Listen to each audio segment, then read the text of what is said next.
I wanted to welcome everyone tonight to the Massillon Museum's program. We will be speaking with artist Amber N. Ford, and we're very excited.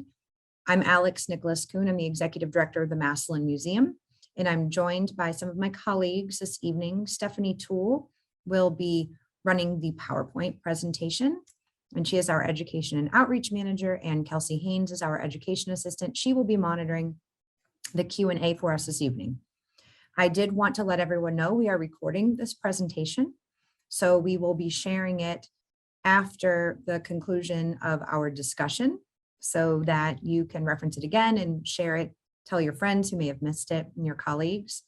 And I did want to also let you know that you are encouraged to please use the Q&A function in this webinar, because that is what we are going to be moderating as opposed to the chat. So you're welcome to utilize the chat. In fact, we'd love to hear what city you are tuning in from. If you'd like to say hello and place that information in the chat. And if you'd like to converse with one another, that's great. But the Q&A function is what we will be monitoring when we get to the question portion. And we may take some questions throughout the discussion as well. So please use that frequently so you can connect directly with Amber as you are eager to learn more about her process and the work in this exhibition. So the Massillon Museum is currently hosting an exhibition called Missing History of Massillon, Unheard African American Stories. It opened on June 11th and it runs through November 9th. So if you've not had a chance to see it yet, we hope you'll be encouraged to plan a trip to visit soon after hearing this presentation. And the exhibition features several of Amber's photographs and some installations as well.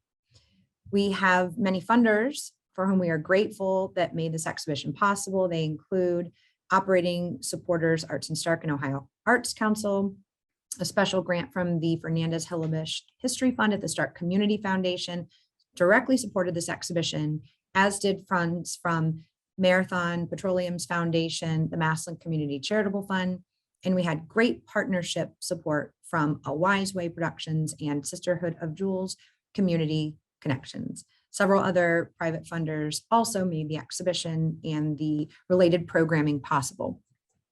If you visit missinghistoryofmassillon.org, you can find a wealth of information related to the historic content and the contemporary interviews featured in the exhibition, and also what other programming still lies ahead that relates to the exhibition. We have a Community Archives Day coming up on Tuesday, October 25th, but even before that, Saturday, September 24th, we have a film screening here at the museum at 6:30 p.m., Love and Solidarity. That is free, and if you'd like more information, you can go to massillonmuseum.org or missinghistoryofmassillon.org. And I'm working backwards, I apologize. Also, this Sunday, we have a community dinner that we're sponsoring. It is free to attend. Attendance is limited. We have a panel with several of our local community members and a free dinner that is catered by Ed and Bert's Smokehouse in Massillon. So we're very excited about that. That's this Sunday, September 18th.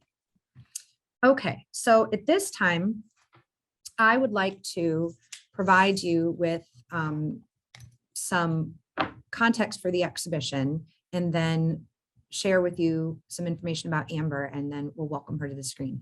The Massillon Museum organized this exhibition in an effort to strengthen our archives that relate to Massillon's African American history, to also be more inclusive in our representation of holdings within the museum, but in our storytelling and in our community curating as well. We had a team of individuals from the museum, from the community, members of our board, who were involved in developing the exhibition and the related programming.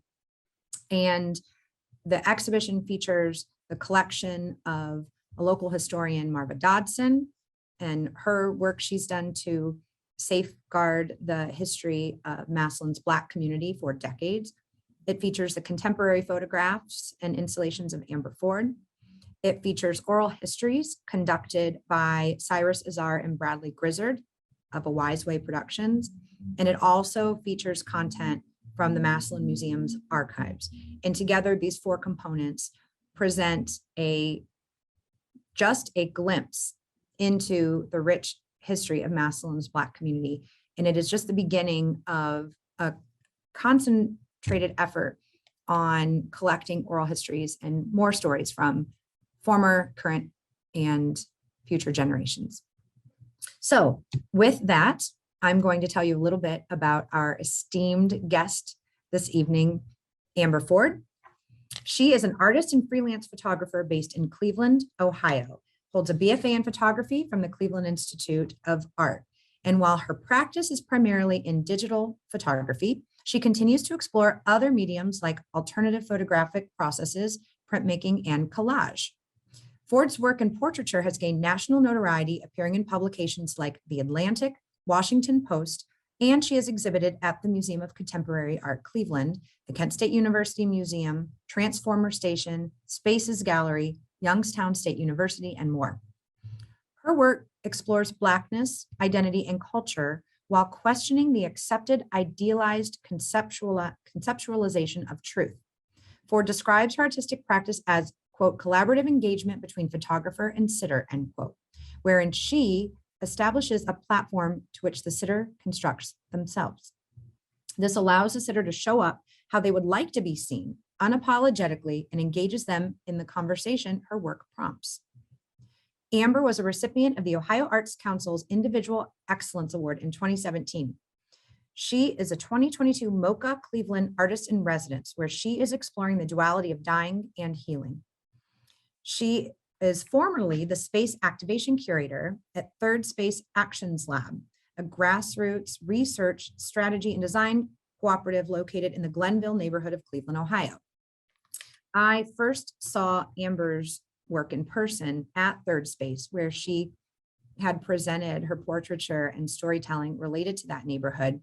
And then I had the honor also of seeing it in the Textures exhibition at Kent State University, and was captivated by her process of storytelling through portraiture using some of these alternative display methods and really playing with texture and a lot of other elements in the presentation of her artwork.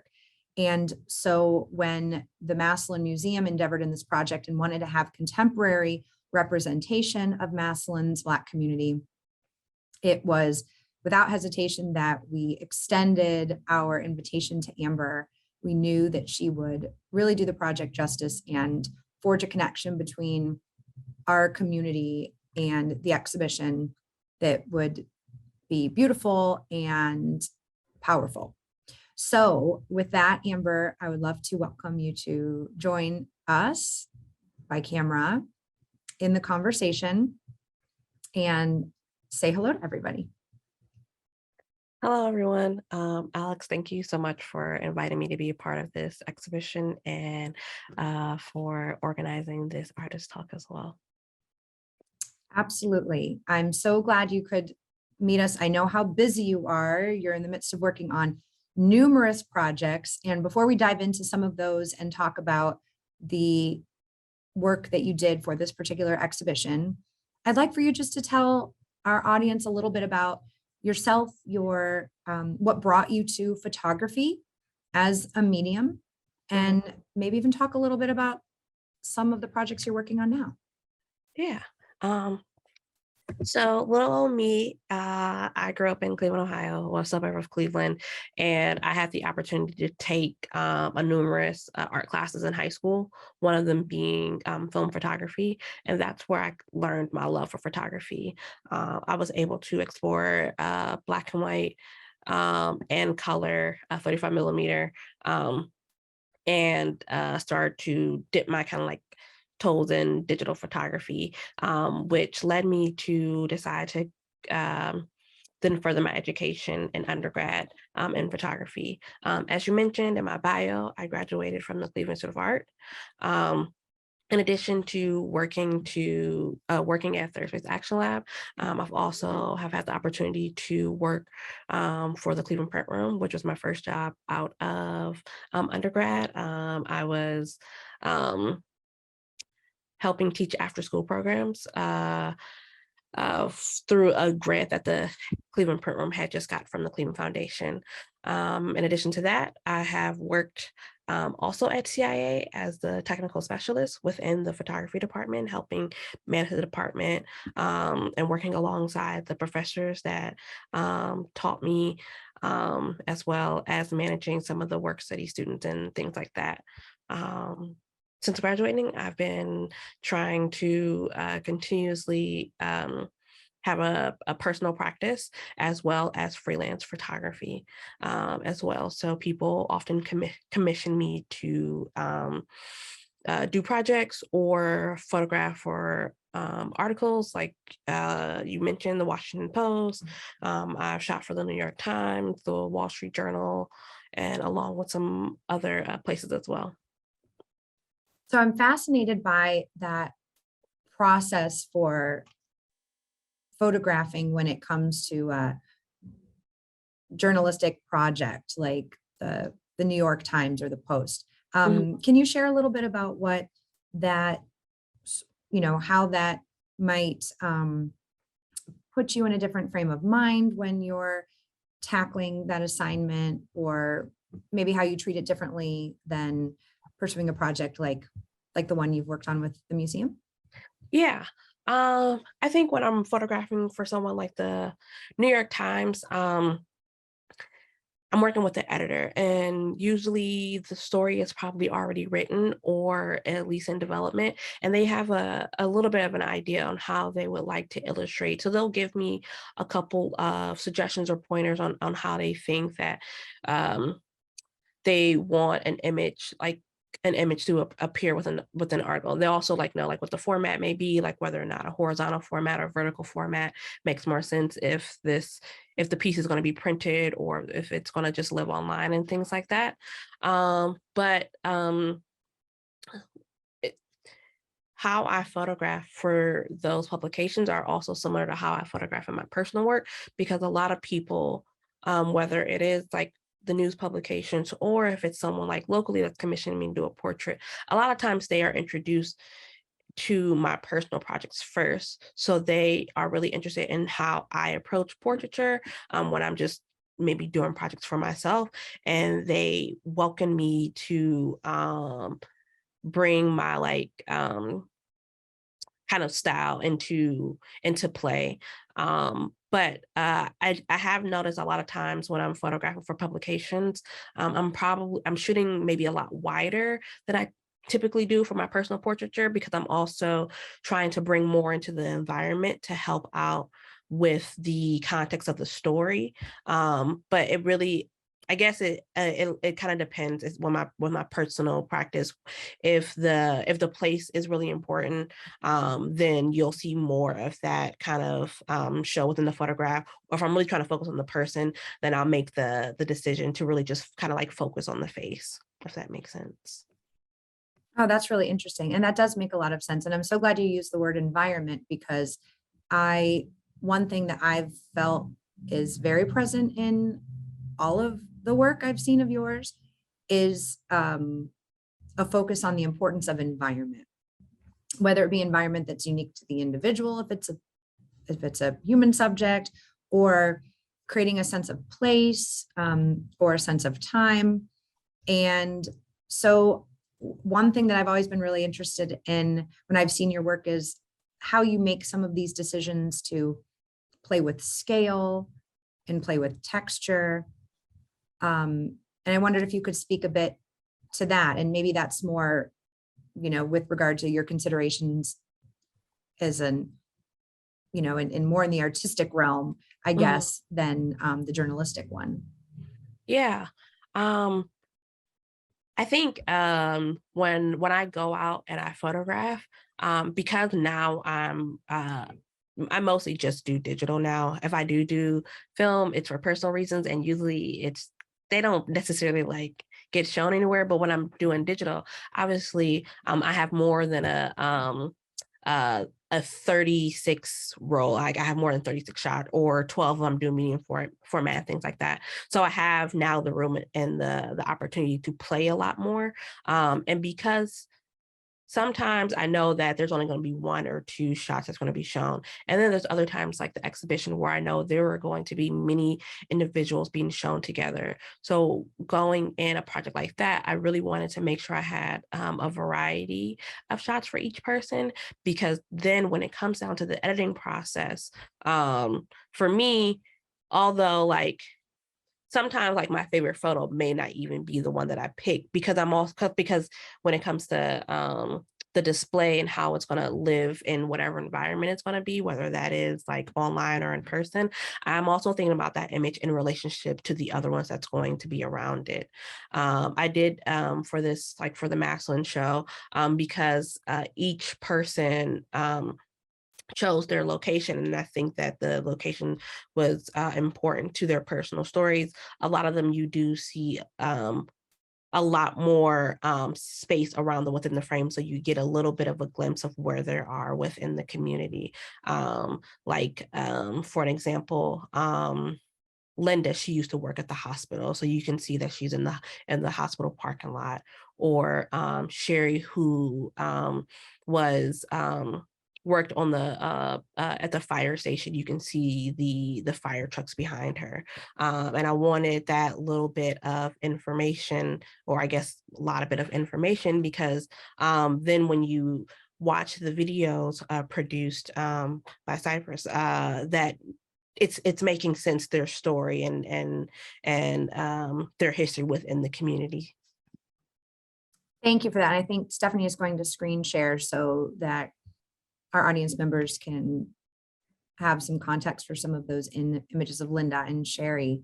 And while she's doing that, maybe this is a good time to go back a little bit and ask you to share how you approached the project. So the first conversation we had when I invited you to participate, I provided some background. We didn't really have a clear vision, we being the Massillon Museum, of how we wanted to see the imagery transform in the context of the exhibition, other than that we wanted some contemporary portraits. And I mean portraits in a general sense, not necessarily an idea of, how they would be framed or composed, but we wanted to represent people today in Massillon, and wanted you to be the one to interpret their story in a photographic medium. So after we had a few meetings and discussed how to maybe narrow down our selection of individuals and start to invite them, can you talk a little bit about what your next step was in terms of approaching the commission? Yeah. So my next step was to find out a little bit about each person, to then figure out how to approach our portrait session. So each person obviously has their own story, has their own history. And I didn't want necessarily just to kind of pick locations all willy-nilly in a place that honestly I'm not super familiar with. Being from Cleveland, I'm an hour away, and I haven't spent that much time in Massillon myself. But I really wanted to do this project justice and these people justice, especially with them giving, their time, and telling your story can be a very vulnerable thing, especially if your story hasn't been all, roses and rainbows. So after discussing, Massillon helped, obviously picked all the people, and then helped organize, where did each person feel comfortable. And that's always been kind of like an important aspect to me on whether or not I want my subject to feel comfortable. I have found that photographing people in a locations that they are familiar with helps to relax them, because having your photograph taken, if you're not used to it, can be a very daunting kind of thing. Although I have a camera in my hand, and I've been having a camera in my hand for over 10 years now, whenever I'm in front of the camera, I'm like, "Ooh, this is weird." And I get a little nervous, but I feel like all the people that I have worked with that have photographed me, in the midst of photographing, it becomes a very collaborative experience. And that is how I approach my portraiture, is hopefully that because I can't have a photograph without you. So this is a collaborative image that we are creating, with each person being a subject. Um, I feel like I'm kind of rambling. I hope I like answered your No, question. no, not at all. No, you didn't. And I love that you talked about collaboration because, and I know it says that in your bio too, that that's something important to you. And I feel like in order to truly engage with community, you have to get that, you have to get how important collaboration is in moving any project forward. And so maybe you could talk a little bit too about what it is about you as an individual and as an artist that attracts you to these community-based projects, because having seen your artwork exhibited at Third Space, having seen your exhibit in at MoCA, or having seen the process you were using to engage with community and gather information for your exhibit at MoCA, I saw very much your, through your work and the importance of community to you. So what is it exactly about that idea of collaboration and community that is so important to you, and how do you think that affects you as an artist? Maybe not even photographically, but in other media that you're exploring. Yeah. So, trying to think where I start with this. Yeah, so I think that one of the reasons how I kind of fell into being involved in these community-based projects a lot is because back when I was doing my BFA work when I was in undergrad, that's kind of like where I learned my love for portraiture, and I think in a different way.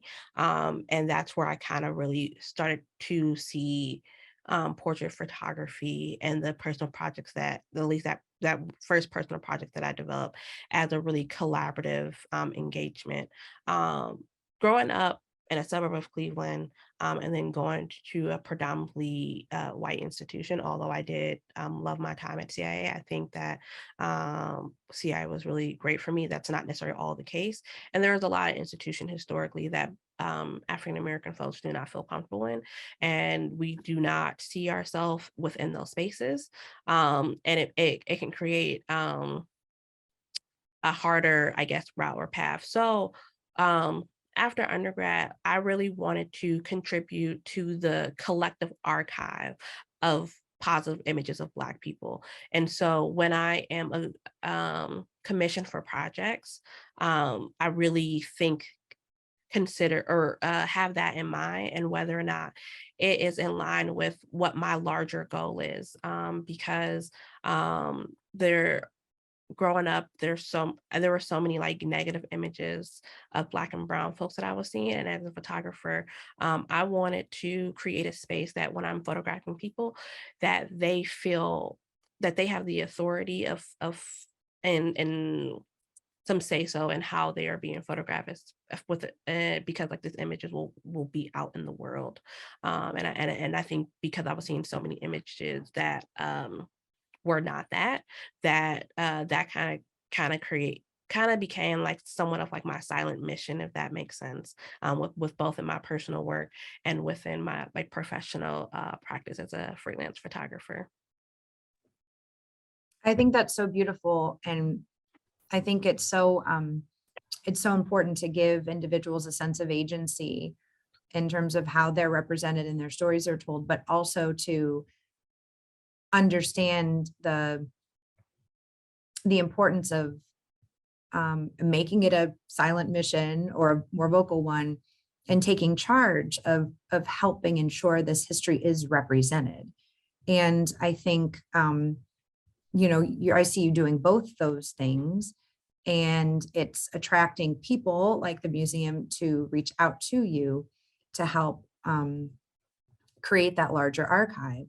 And I thought it was so interesting. I had the opportunity of being at the museum after one of your days of shooting, and was so tickled that you shared, some of the images with me on your camera of the shoots from that day, and was so surprised and just fascinated by some of the locations and some of the things to which people wanted to attach themselves. Although I suppose if you ask them, I mean, if you ask me, what is the one thing, the one place where you would want to attach this image that will represent you and your life and your being in this moment and all the years past, or whatever the case may be, it would be a real challenge because we're all multifaceted people, right? With layers of narrative and histories. But some people very decisively told you, yes, I want to be here. Yes, I want to be there. And then there was the fashion choices that people made and that we make and we've made since we were kids, right? On picture day, I see my girls going through that. Sometimes they labor over what to wear. Other times they instinctively know. Sometimes they want to wear that. This year, one of them wanted to wear exactly what they wore last year. I was like, maybe we mix it up a little bit. You become that kid who's wearing the same outfit every year.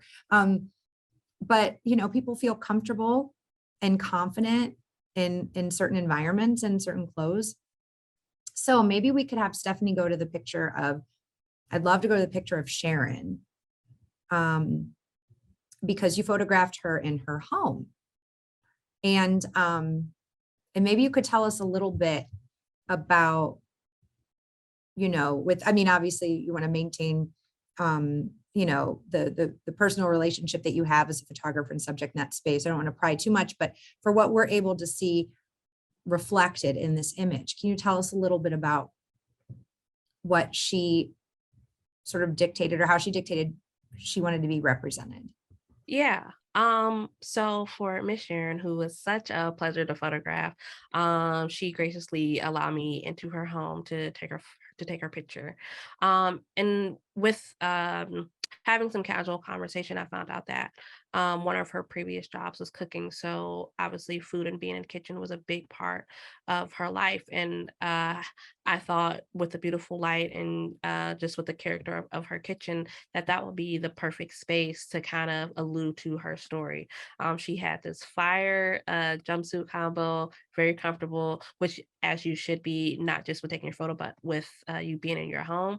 And I just asked her to, just be comfortable. If you are standing there and it doesn't feel right, then feel free to move. And yes, like when I'm photographing people like Miss Sharon, I give them a little bit of pointers, chin up, chin down, or maybe try putting your hands here and things like that. But I really kind of want to see like how they just kind of like get into the space naturally and then go from there and try to make it a little bit of a more organic experience versus feeling like it's super posy. It's like, these pictures we're not doing a fashion campaign. We're not shooting for Vogue or GQ or anything like that.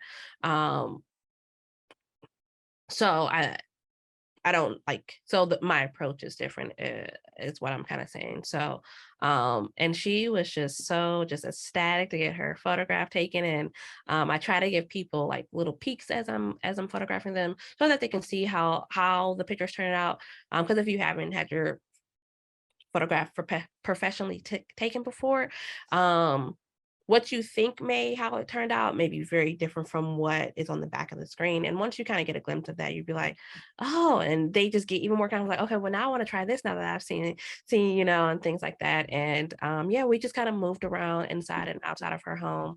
And just,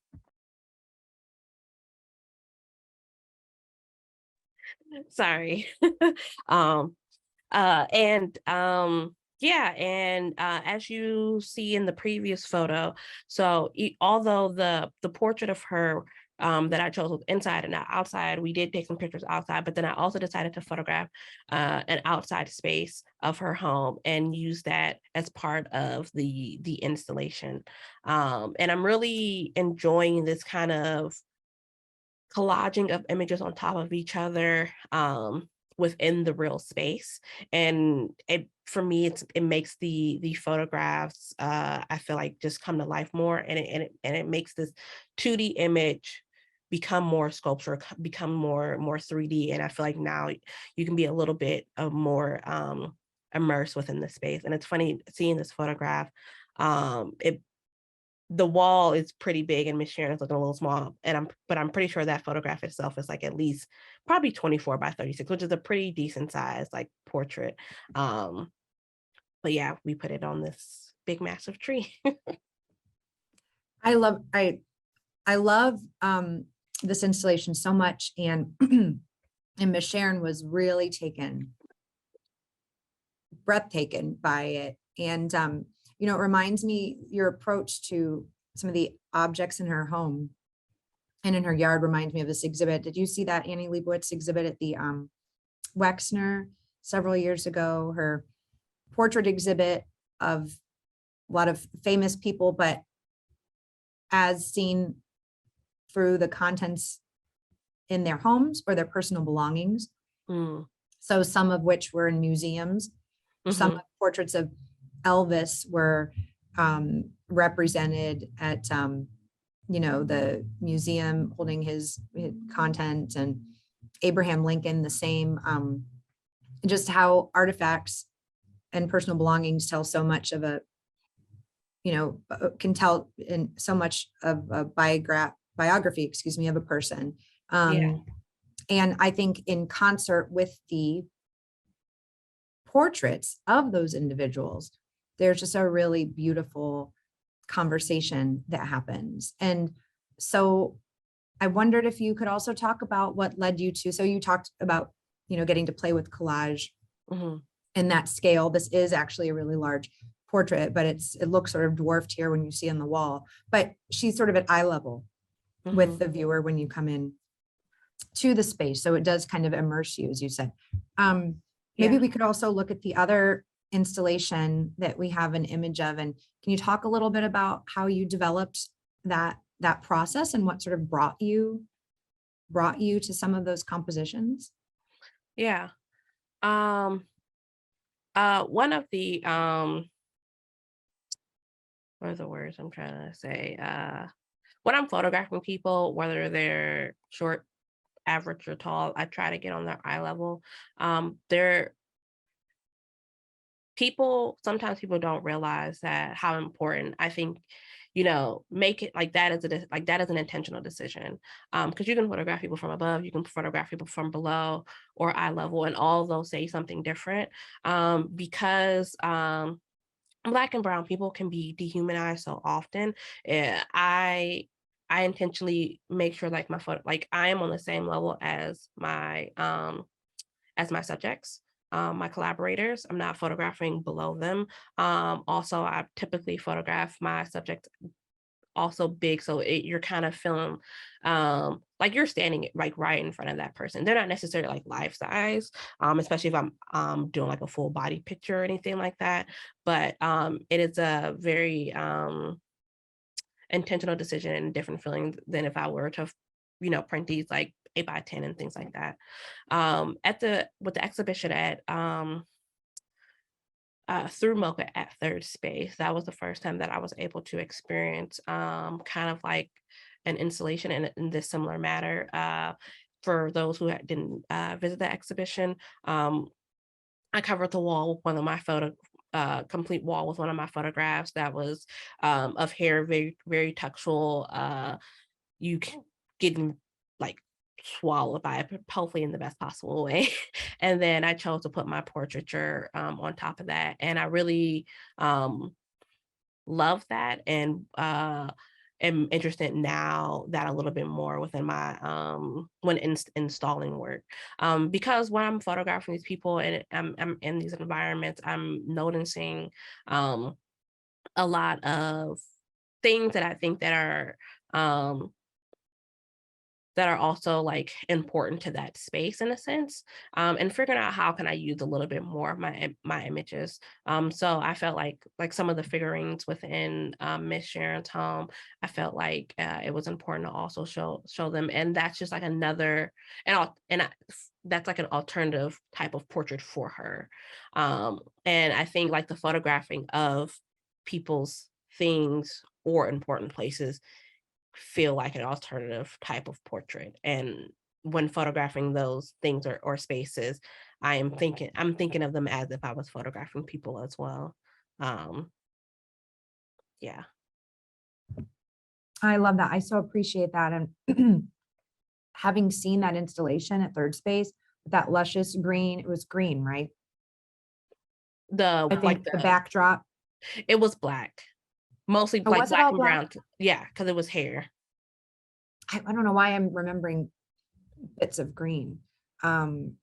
Maybe I'm thinking of being on top of this mural, but I remember Anna and I had attended that opening reception, and we're so taken by being immersed in that and its relationship to the images that you'd placed upon them, and the texture, like you said, that textural quality that really came through in the hair and its relationship to the other images and how they were framed,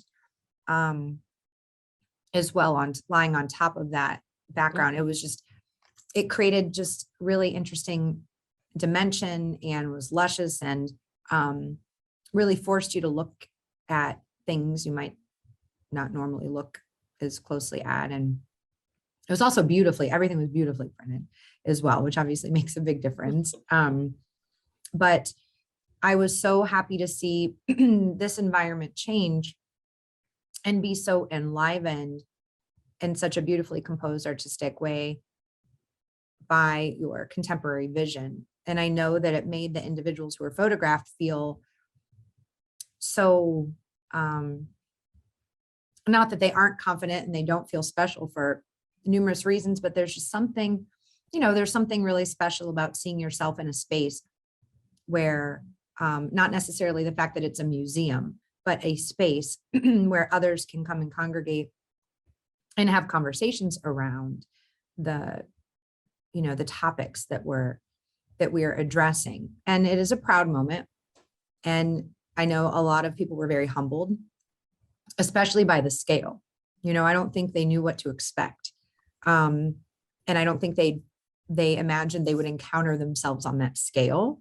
So that was something that they had to grapple with. Others came to it more easily.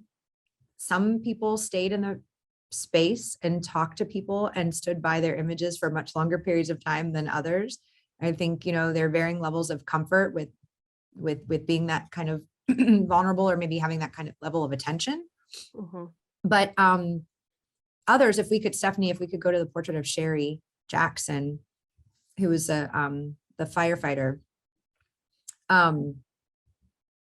There's some image, a lot of these images, so I think they really relay a level of confidence and pride, and are also beautiful, even when some of those histories are not, what did you say, all roses and rainbows.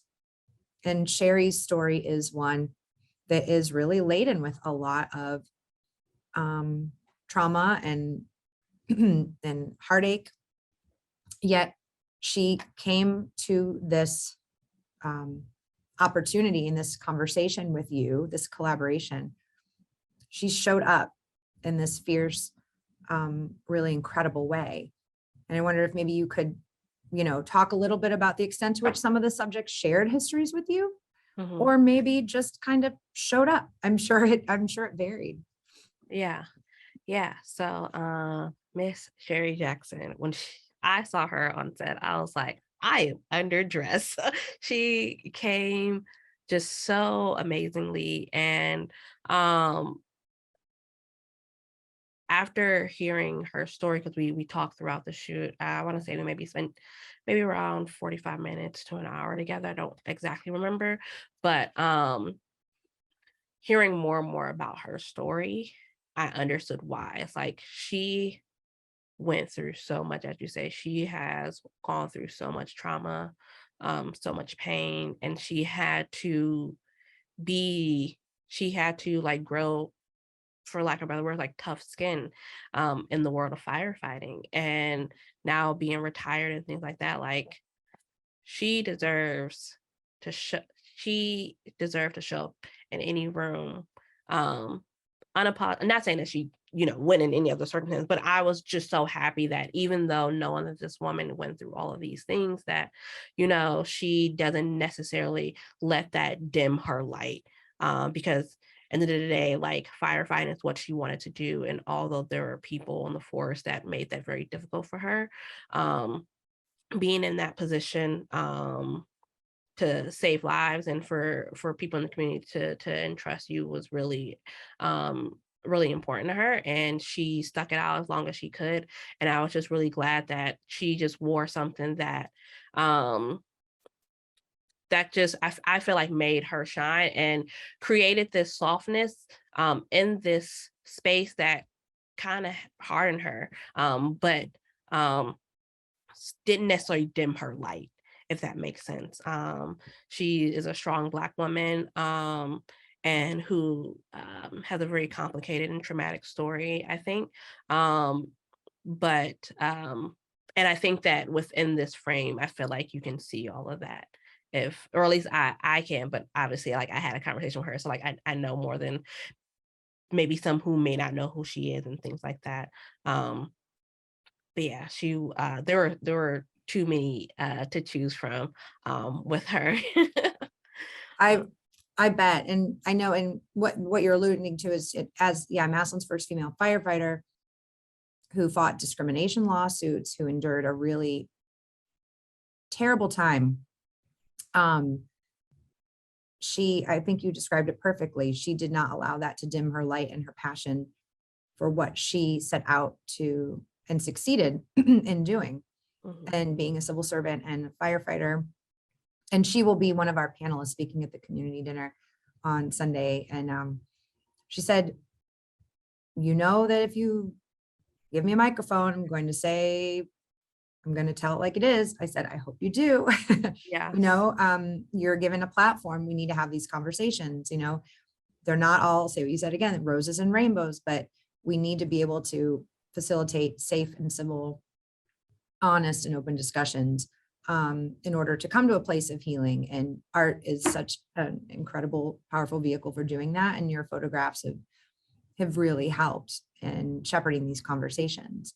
So with that, I would like to open it up to some questions. I know some of our teammates had some, and I think Stephanie, did you or Kelsey want to relay those that we received?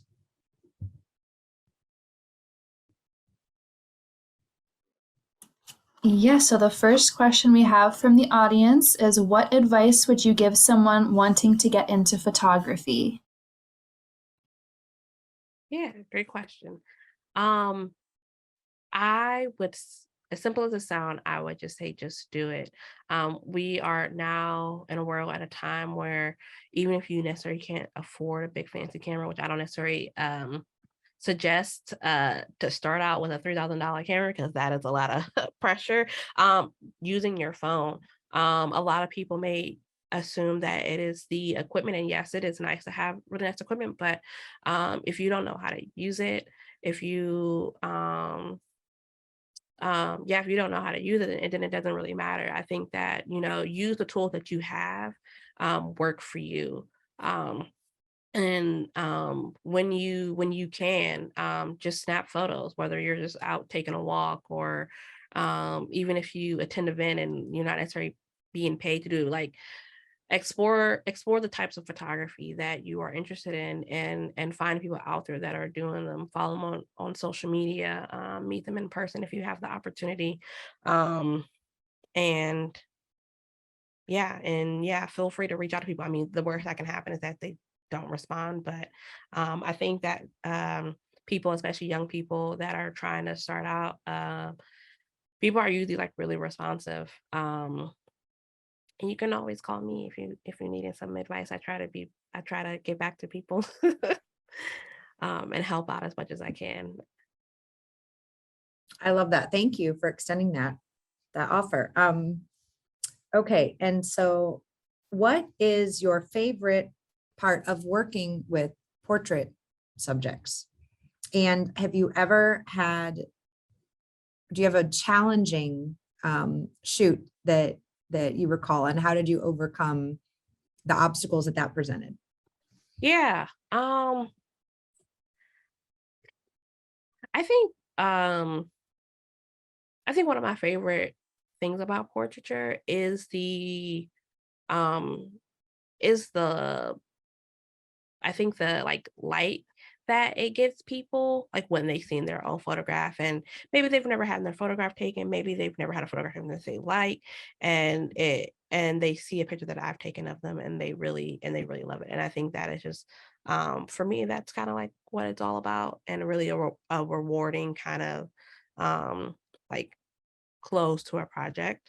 But one of the then on the other hand, like, one of the most difficult things is like, um when you can't get a subject to kind of like relax, and if I'm feel like maybe I'm not photographing them in the best way, because no matter what I do, or because like there are some people out there, like, no matter what you do, it's like they're not going to be comfortable.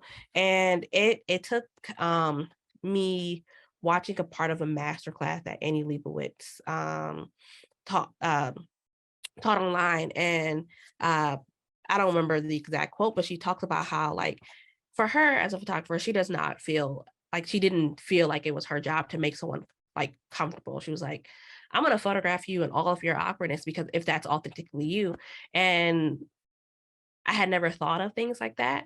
And so it allowed me also to, I think, give myself grace a little bit. And even if I like feel a certain way about a photograph, that doesn't mean that person will feel the same way, obviously, either. But it can be like a little bit difficult when it's like, yeah, when you're in that kind of situation, if that makes sense. Now that's I really appreciate that. Reminds me of several quotes I saw today on social media back to back. It was interesting. We're about being the source of your own happiness and finding your own, like, several of my Instagram friends were posting about that, creating your, and it does remind you, I guess, in all facets of, that you're, as a photographer, you're not responsible for making sure someone has a good day, or is totally on their game as a subject, or feels, I mean, you do what you do to make them, help them feel comfortable, but ultimately, you have to show up and do a job too, or work on a project. And and I think that's fascinating. And I'm sure I'm sure some of the subjects weren't entirely comfortable, but perhaps, something about the project, and maybe the legacy it would leave, or their attachment to the place, and their feelings about that place, allowed them to show up for you. Okay, so your editing process.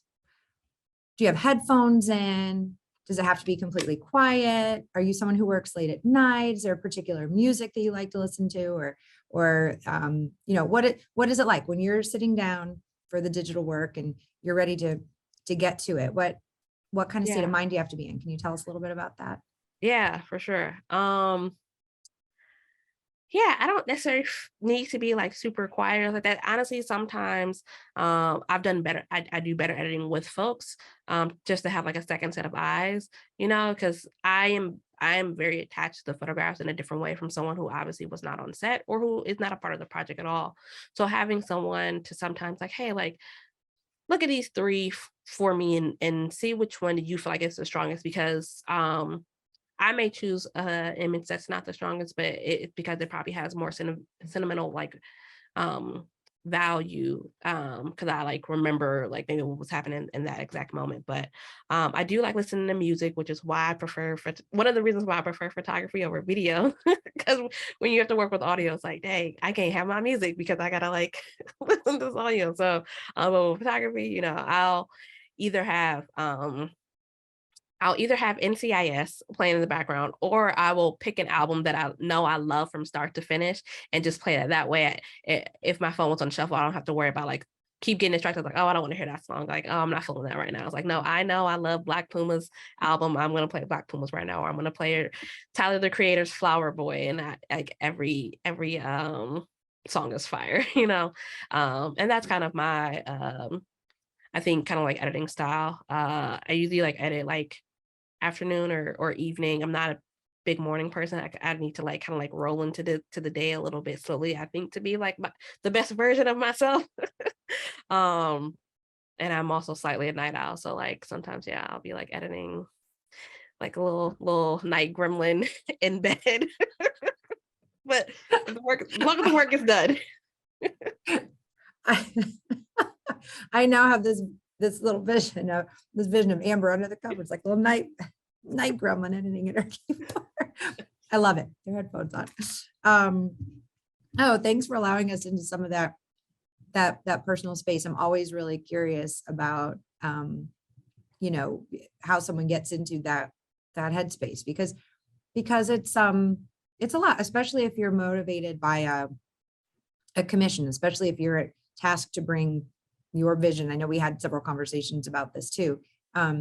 Your vision as an artist to the table for a project that we might already have something of a vision attached to. And, you know, you hope that working together and through collaboration, you know, the end result satisfies both and meets the community needs. And I feel this absolutely did for us. I hope it did for you.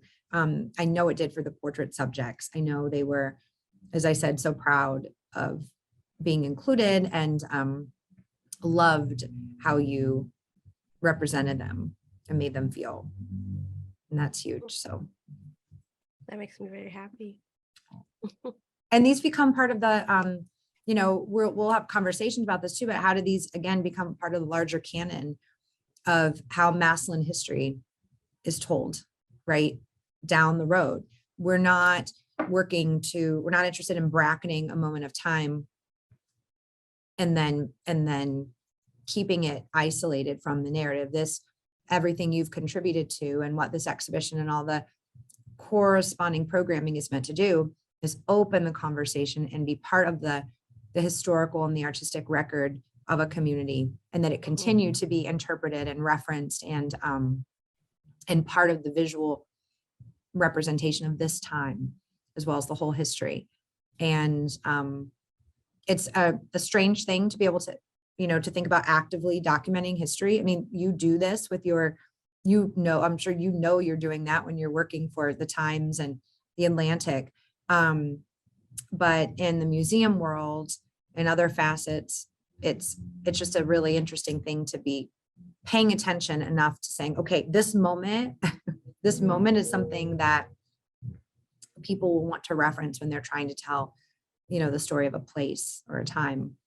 So we just feel really fortunate that you could bring your interpretive talents to the table and your time and energy to help us do that. It's really great. Thank you.